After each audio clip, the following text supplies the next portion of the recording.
Law Call, sponsored by the law firm of Reynolds, Horn, and Servant.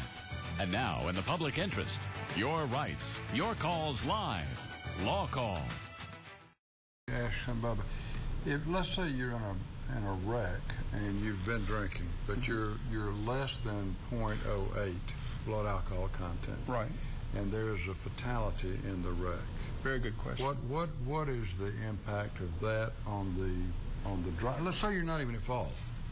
I'll take both cases. You are at fault and you're not at fault. You're 0.06 blood alcohol when the wreck occurs, and there's a fatality in the other car.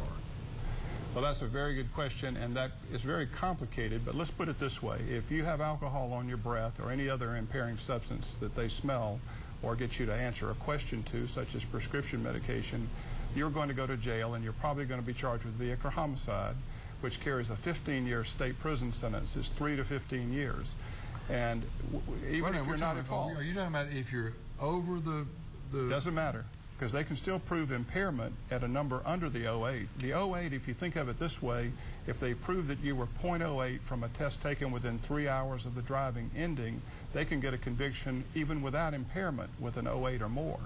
But they have the alternative of going after you for impaired driving with a reading as low as 05, 06. They can go after you in that situation, and they do go after you in many cases where they are trying to get a conviction.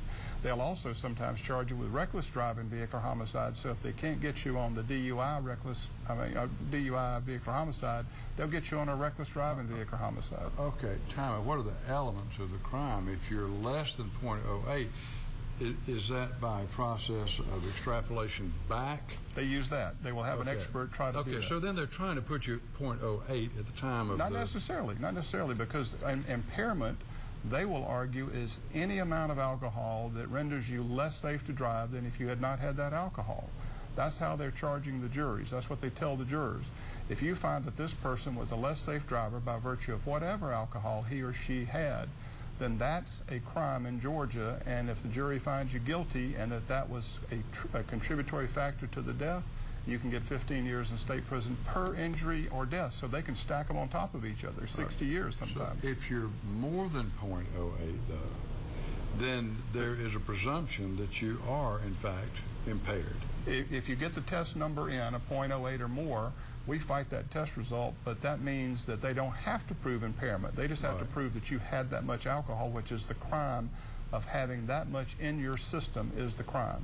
And so there's two ways to try to convict you of DUI alcohol, and sometimes they'll throw in a reckless driving. Okay. Now, you know, I have to tell you this while we're on the air.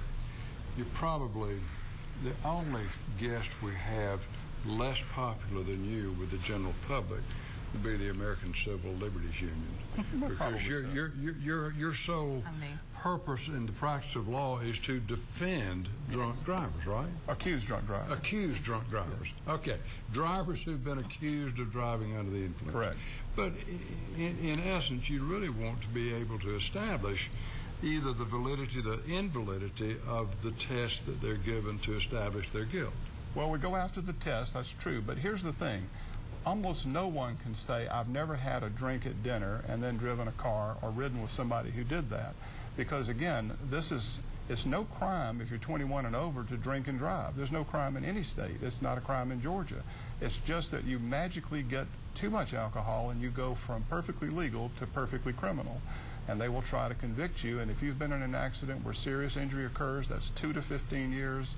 If it's a death, it's 3 to 15 years. And in many jurisdictions, it starts at 8 years. It doesn't start go back. at 3. 0.02, 0.03. You're in a wreck, there's a fatality. The wreck wasn't your fault. Somebody else ran a red light and hit you, you're 0.02 or 03. What is the consequence?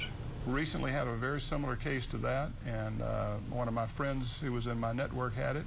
Her client was coming with a green light with passengers in downtown Atlanta. Another car with a teenager showing off was going 80 miles an hour running red lights. Well, he ran this one and killed himself. This man, 33, with children, got charged with vehicular homicide because they said his reaction time might have been slowed such that he could have avoided the car coming at him at 80 miles an hour from a perpendicular street. He's charged with it. And he was convicted of it. I wasn't my client. It was another person. He was convicted of vehicular homicide and he actually took a plea deal that kept him out of jail on a home detention situation, but he got a 3-year sentence. If you'd like to reach William Bubba Head, here's how. He's with Head, Thomas, Webb, and Willis. He is in Atlanta, and you can reach him at 1-877-384-4367. And Mr. Carl Reynolds is right here in Macon.